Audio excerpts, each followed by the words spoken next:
listeners, and welcome to the latest episode of Extra Extra. It's all about whiskey. I remain your host, Jason JY. That man on the other side of the video feed that none of you can see remains Joshua MH Hatton. Lovely to see you, Joshua. Lovely to be seen. MH Hatton. And we're ready to spend an episode today. If you are new to the podcast, and please, there's no way you are, but it's Thanksgiving week, and maybe you're looking for a little break from family, and you're thinking, I'll listen into this extra, see what this is all about. Let me tell you, every episode, Joshua or I bring, oftentimes, a whiskey-related news story to the attention of the other. We read it in the first half, we riff on it in the second half, and we always, you can time your Thanksgiving turkey, only a portion of it, not the whole cook, but you can time us to a tight 35. What'll that get done, Joshua? A thigh, maybe? Yeah, if it's just the 30. You know what? It's been 34 years since I've even had turkey. So I imagine 35 minutes. Have you ever cooked a turkey in your life? I have, yeah. You've cooked a turkey? I used to help my mom.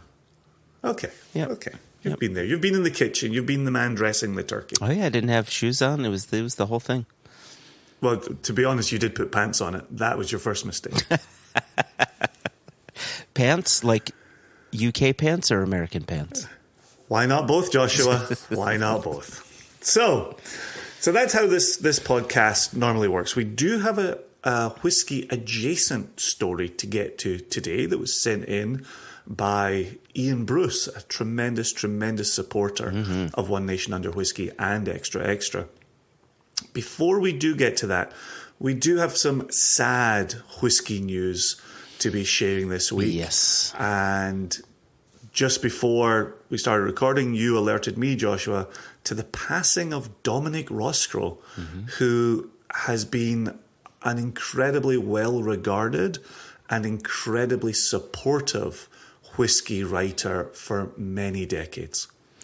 Many decades, and he was young, 61 years young, a surprising passing, and seeing friends on Facebook and Instagram and just all pockets of the internet sharing their stories, sharing pictures of him. He left a hole for a lot of people, and if you are one of those people, our thoughts go out with you. He definitely left a hole. Yeah, back in the early days of Twitter, he was there. He was present. He was one of those named journalists, and we've kind of dipped into this a few times with Dave Broom when he's been on One Nation Under Whiskey.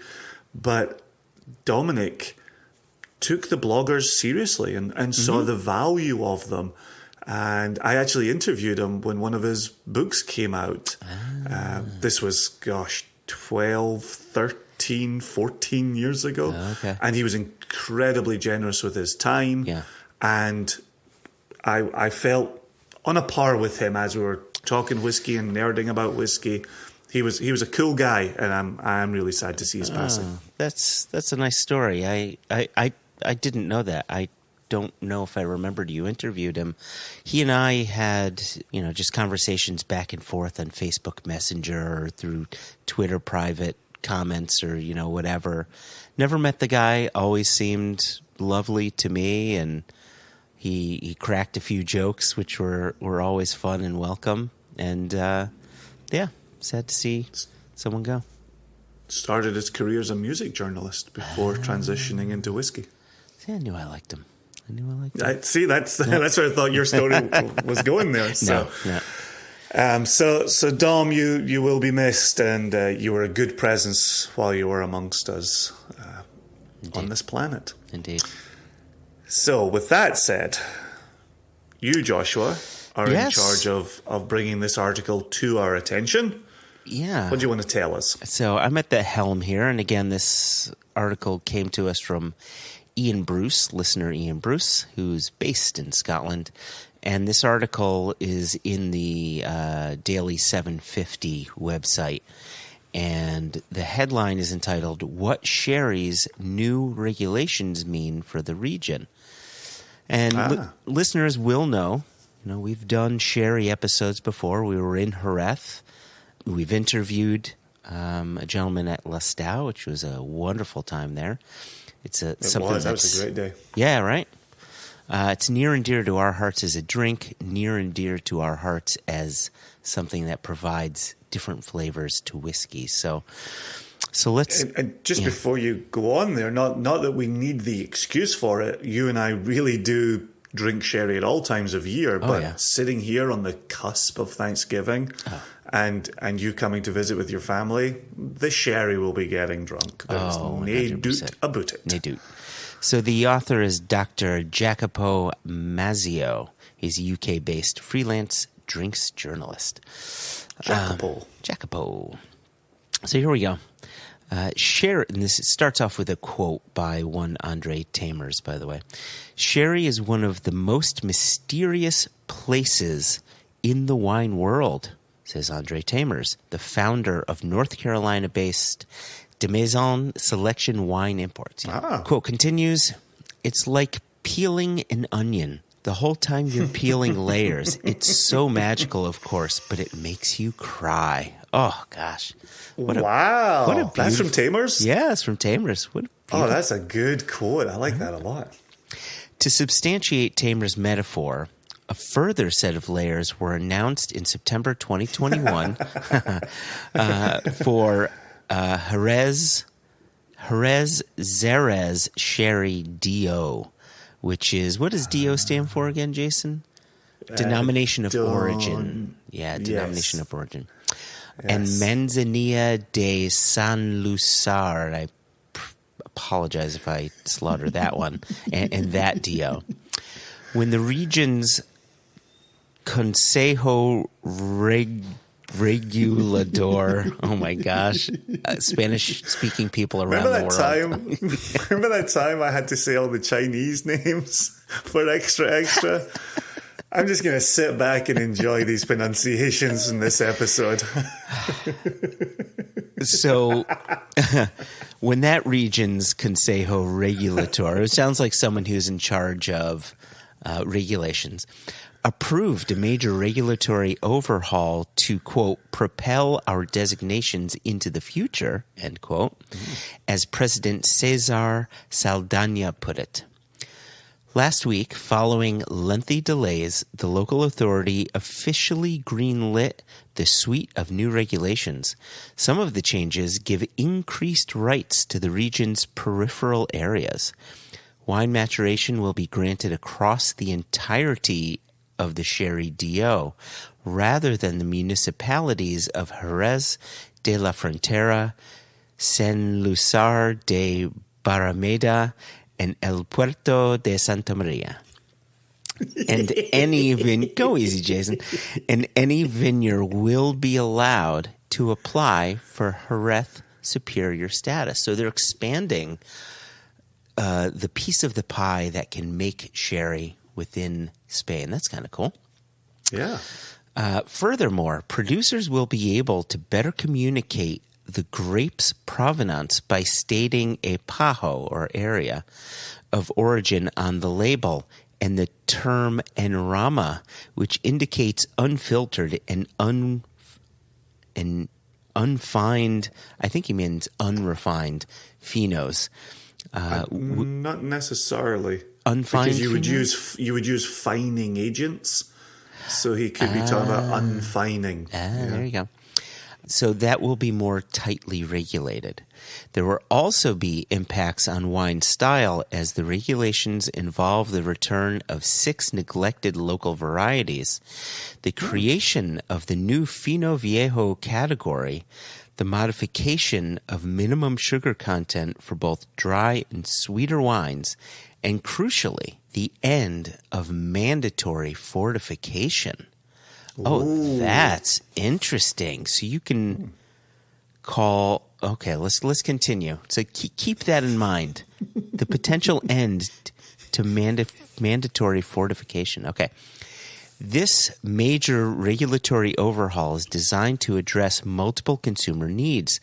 Not only does it provide drinkers with enhanced transparency and a broader range of wine styles, by embracing and promoting the premiumization of the sherry category, the new regulations also hope to increase sherry's appeal to a younger generation of imbibers. I'm loving this article. This has me so excited for sherry.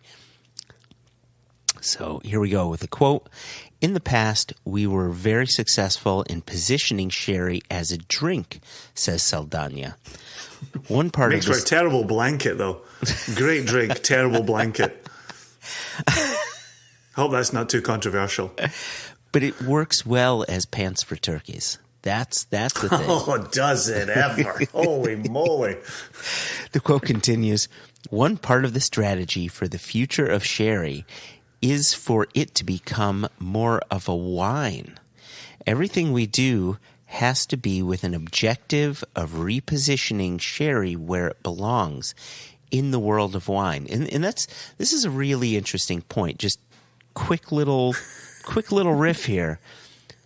When I talk about sherry to people, they often take the approach that a lot of bourbon drinkers take or Scotch drinkers take, where they say, well, I like bourbon, but I don't like whiskey. I like Scotch, but I don't like whiskey. Meanwhile, both bourbon and Scotch are whiskey. And so you hear this, they say, well, I like wine, but I don't like sherry. Meanwhile, sherry is wine. So anyway, the next part has a subheader, which is simply the return of neglected varieties. Yeah, that's always an exciting sentence to hear or read. Yeah. As the new regulations come into play, the DO will see the return of 6 neglected local grape varieties: Beba, Cañocazo, Matuo Castellano, Ano, Matuo de Pilas, Perruno, and Vigiriega. I hope somebody just tuned into this podcast in the last 15 seconds and is like, what the hell has happened to Joshua and Jason? This makes, I listen to, you listen to news reporters who can actually speak Spanish, and then when they kick on the Spanish, they're nailing it. I'm the absolute opposite of that. Anyway, producers will be immediately allowed to use the grapes both in blends or to make varietal wines, although Mantuo Castellano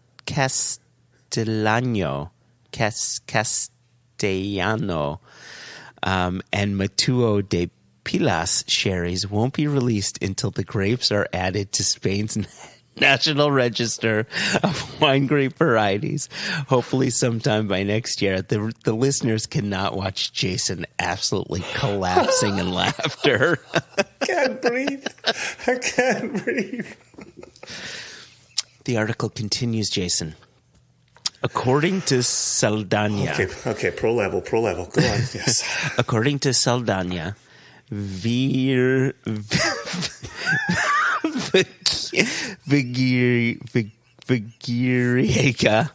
will be the...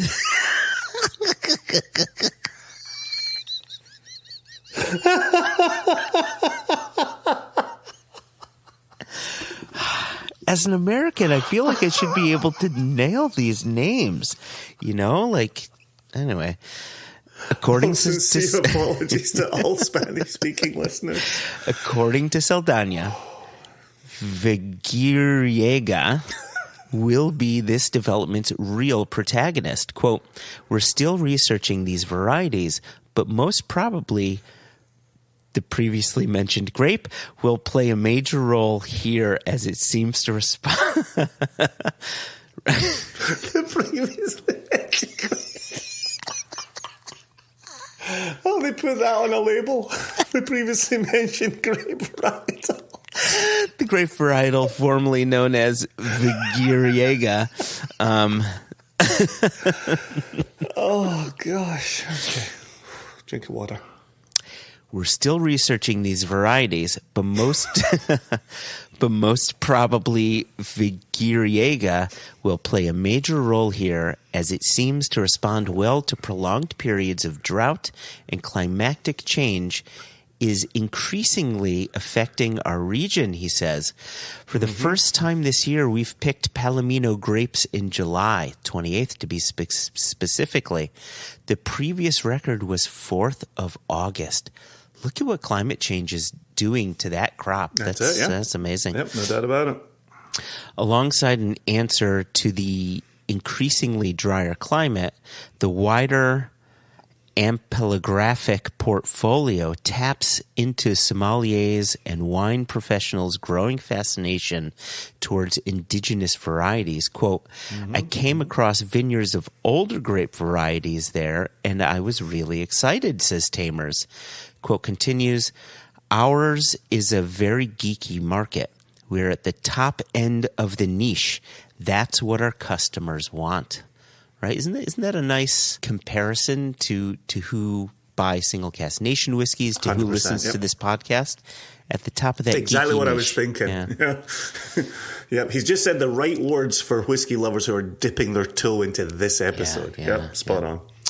Andalusia's Viticultural Research Center, Rancho de la Merced, has been experimenting with these varieties, and so are the winemakers, including the Manifesto 119 collective of winemakers. I'm not familiar with that. An undertaking that originated from the very intent to resurrect the region's forgotten grape varieties. Quote, it's something that was needed, says Jordi Peranea, the wine director of Washington, D.C. based Jose Andreas Group that I know you're familiar with, Jason. Mm-hmm.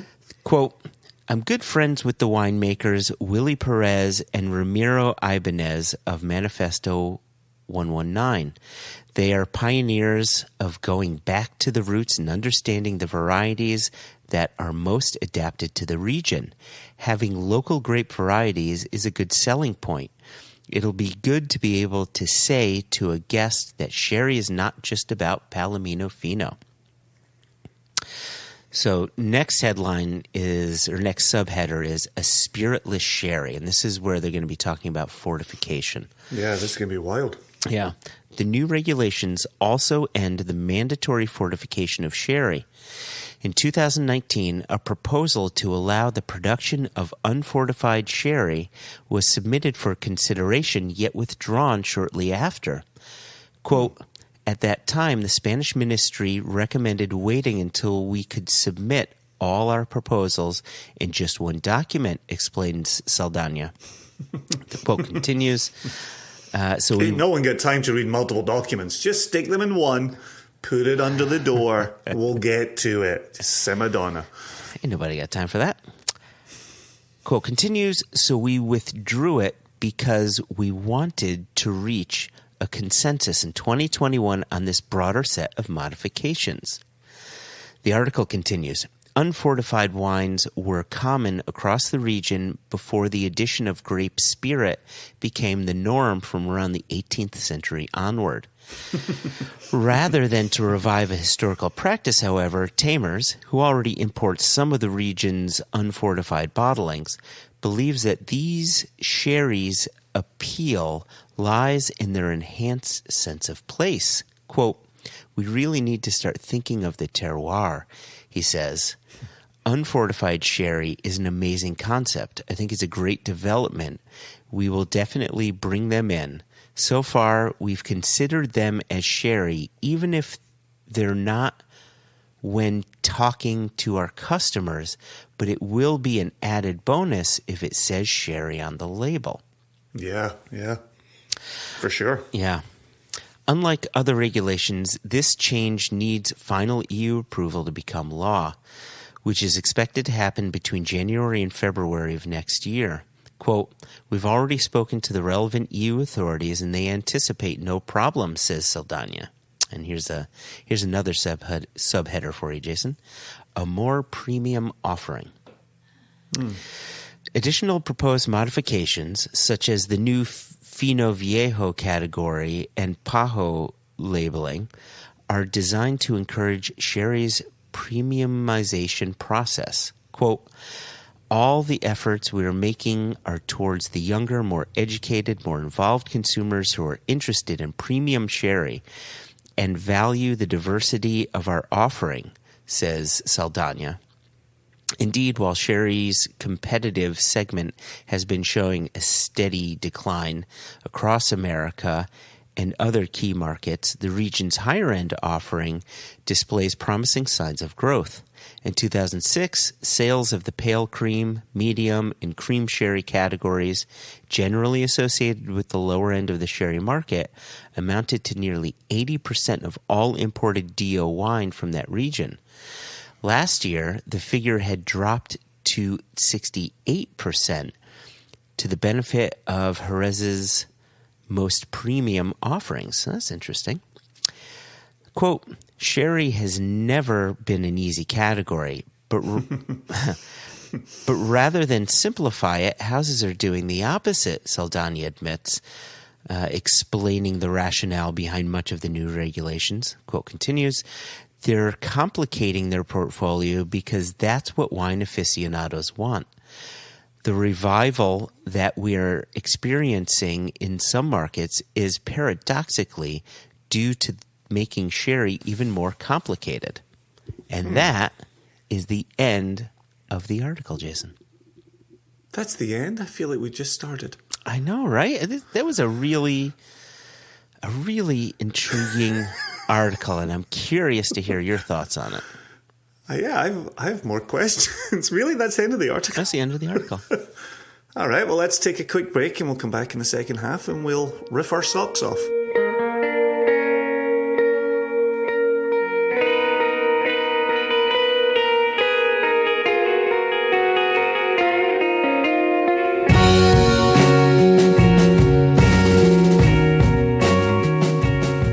Welcome back to the second half here.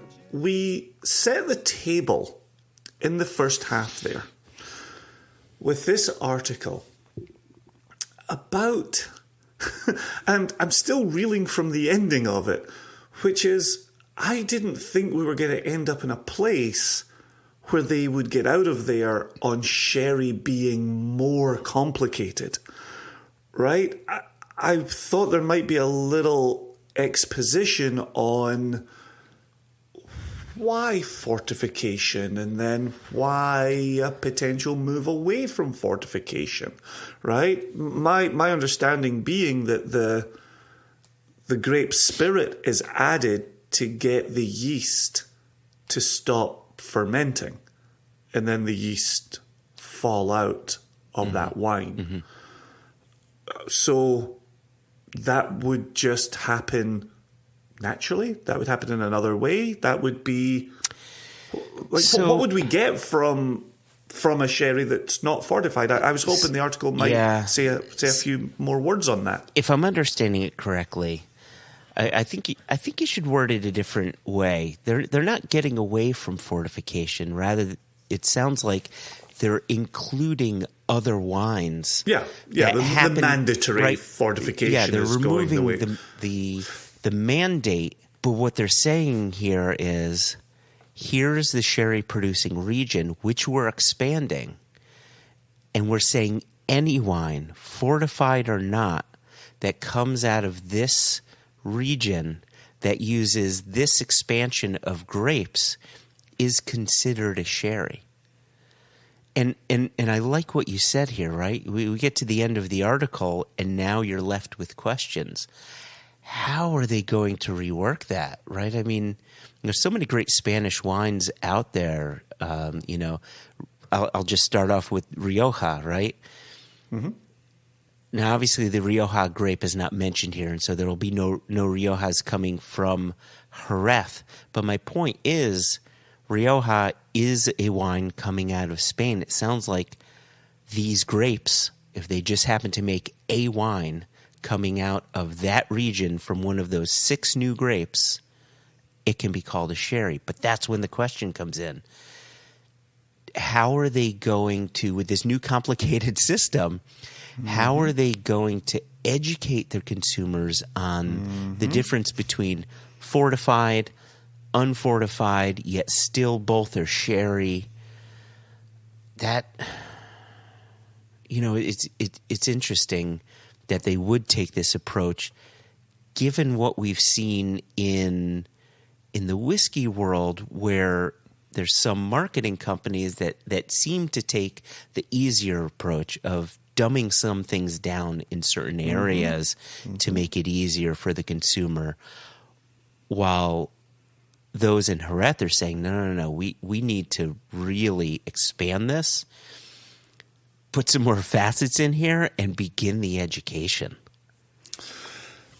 Which, if you're looking to attract a new audience, sometimes that overcomplication can make it harder to bring them into the fold, because then it seems like, oh, I need to know so much about this before I can enjoy it. I wonder if they'll come at it from the opposite direction and say, let's pour some fun things and talk about them. Tell me if you like it, and then let's talk about how did that come to be? How did that come to be in a bottle? Yeah. The potentially controversial, and I use this with a small c, the potential controversial portion of this is we've come to know sherry as something specific, and those specific processes and those specific grapes and that specific region. And I on one hand, I like them opening the doors, right? Well, it doesn't just have to be that. On the other hand, they're not turning over something that came into play in the last couple of decades, right? When they say 18th century practices there, that's significant. And one of the things you and I have talked about through Extra for different reasons is, well, we shouldn't let tradition be a barrier to new ways of thinking or new ways of responding to certain environmental needs. And climate change got mentioned quite briefly in that article as well. So I'm a little bit between a rock and a hard place where I'm like, yeah, maybe we need to think about things differently. Maybe we need to talk about, maybe we need to produce things differently. But what does that mean for sherry that's meant something for 3 centuries? You're not wrong here. Right? I get that a lot. Yeah. What does that mean? I think from this, there's some good possibilities. There's some good things to come for these traditional sherry producers that have been producing in a style that, yes, dates back 3 centuries. Like, if these new regulations are put into place, and it sounds like they will be with very little barrier, think about the freedom that it gives producers like Lustau, right? Like Valdespino, like all of these sherry producers who can now say, you know what? We're no longer tied to using the Palomino Fino grape. We're no longer tied to having to fortify all of our wines. We can create other wines that could bring people into our brand, and then create a hierarchy, maybe not a hierarchy, but create a different range of wines for consumers to enjoy.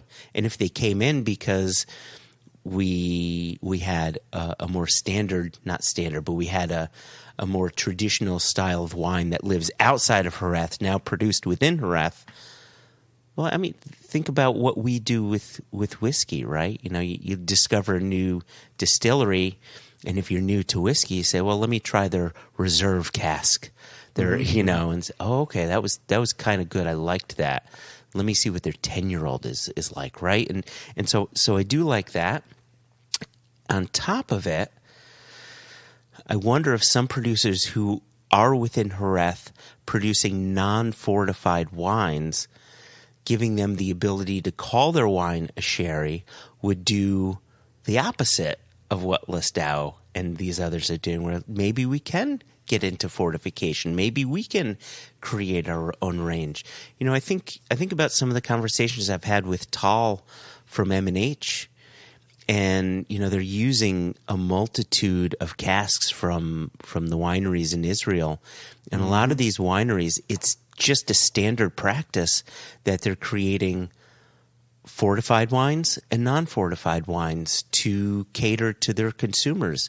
And that's been successful for them. So maybe that same application on Jerez will be successful to these Spanish producers.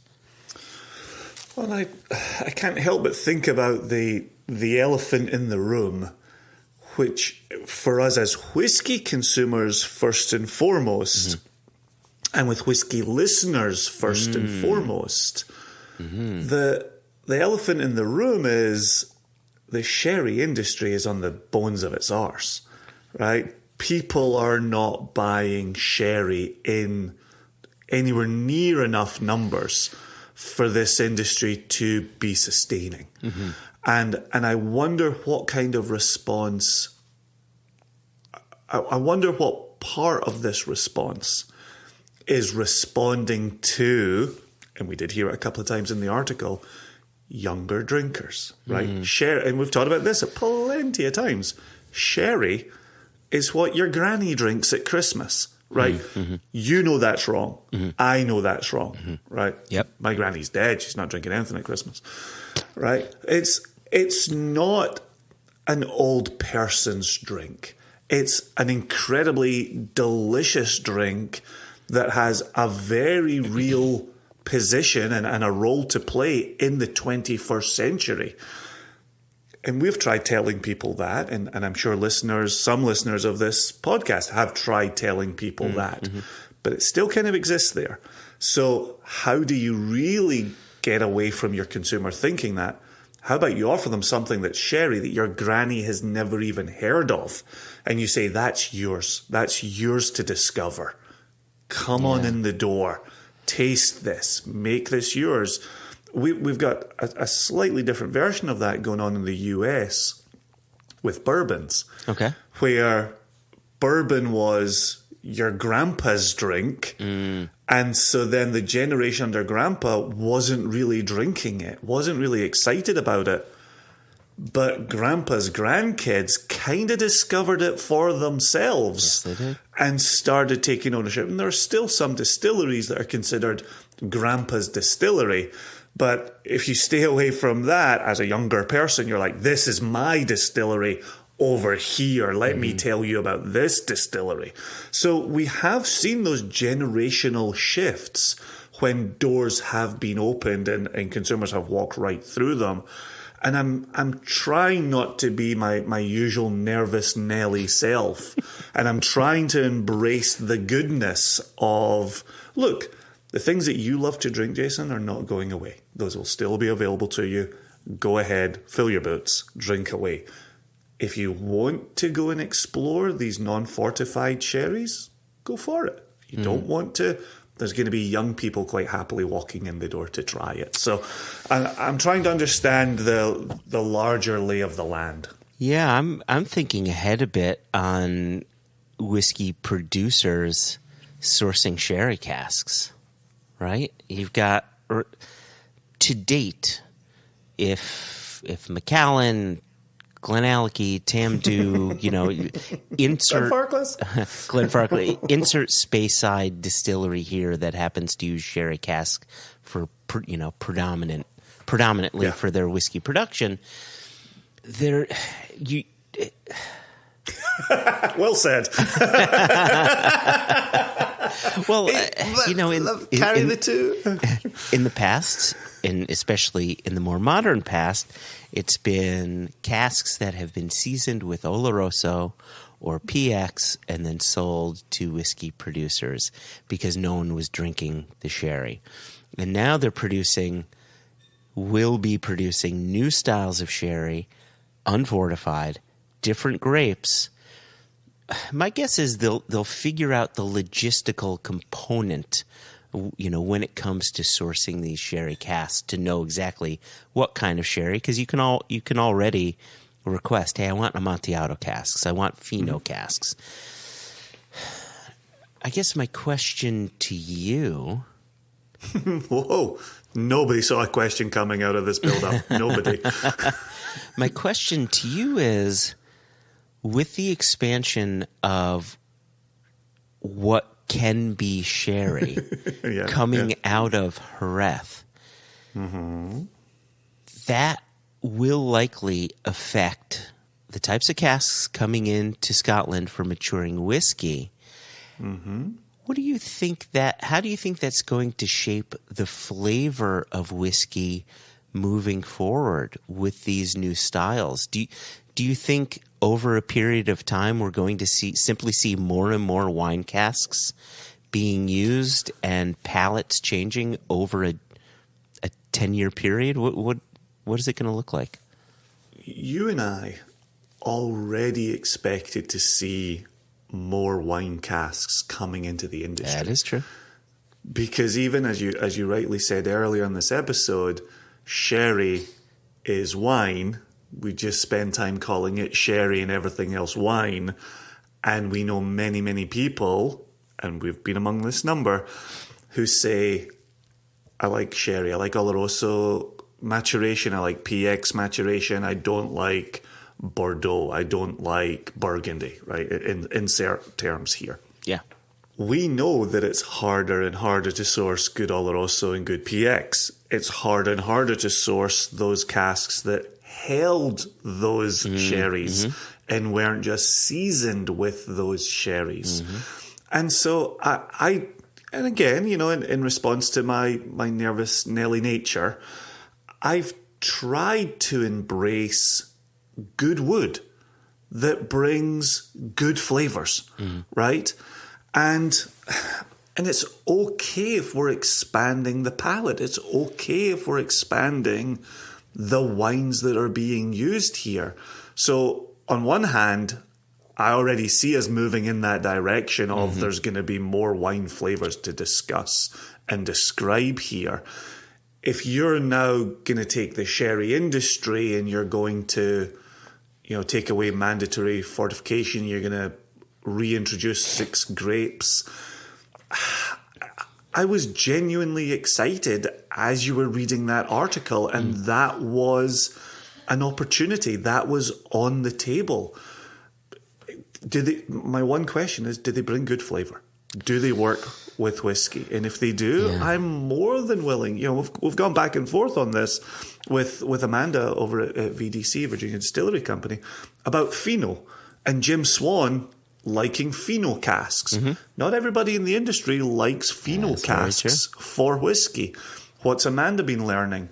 Well, it starts out kind of slowly. Not only does it not give you much influence, it's giving you an influence that's not particularly palatable. It's not really what you're looking for your spirit to do. But give it time. Play the waiting game. Let it return to you. And Fino Sherry can do some good things with your spirit, depending on how your spirit is built. So there's a bit of re-education going on there. There's a bit of getting out ahead of the story and making sure that you're telling consumers, here's what we see here. If you bottle this Fino too soon, you're not going to get a product that you're overly enthusiastic about. If we wait a bit longer, we think we're going to start giving you some flavors that you like. And I'm not just isolating VDC here. The Kilchoman Fino cask. I've talked on and off about my tasting society up in the Palouse in the inland northwest.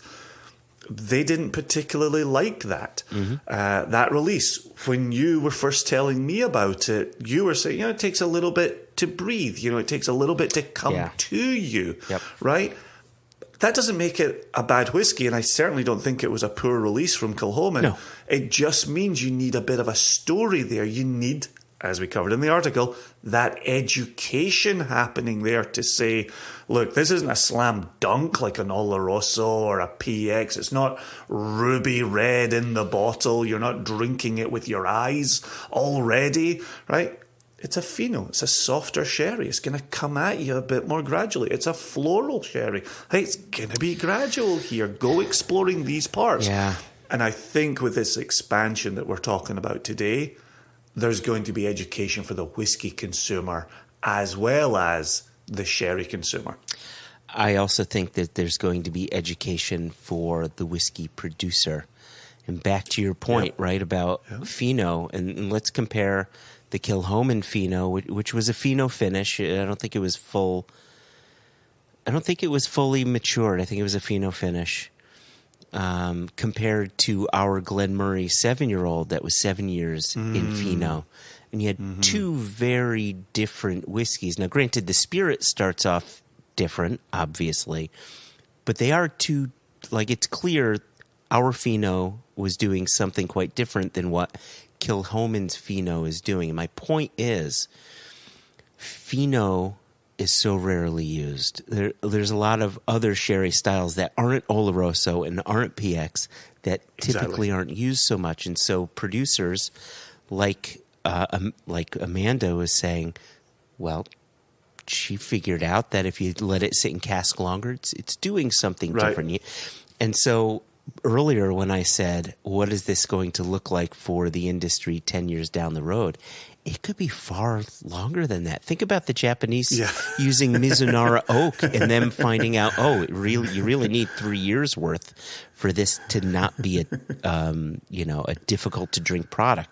And after 3 years, magic starts to happen, right? So it's going to be a long learning process, and it'll give us all as consumers time to let our palates evolve around these changes that these casks will put upon the spirit.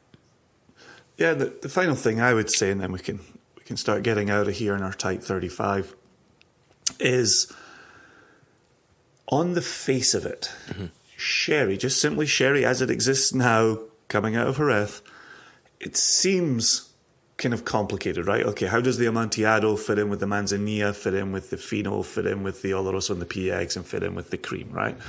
When you go there, and like you said on our episode of One Nation Under Whiskey when we were at Listowel, when you go there and you see the casks and you get like, okay, here's the base process here, and then we step it up by doing that, and then we step it up by doing that, and then we introduce a different grape over here, you go, okay, there's about 6 or 8 things I have to keep in my head. I think even I can keep 6 or 8 things in my head. But it's just having that opportunity to have it crisply explained that allows you to then carry forth with that knowledge. And I think, as we're hearing today, the education is going to get a little bit more complicated here.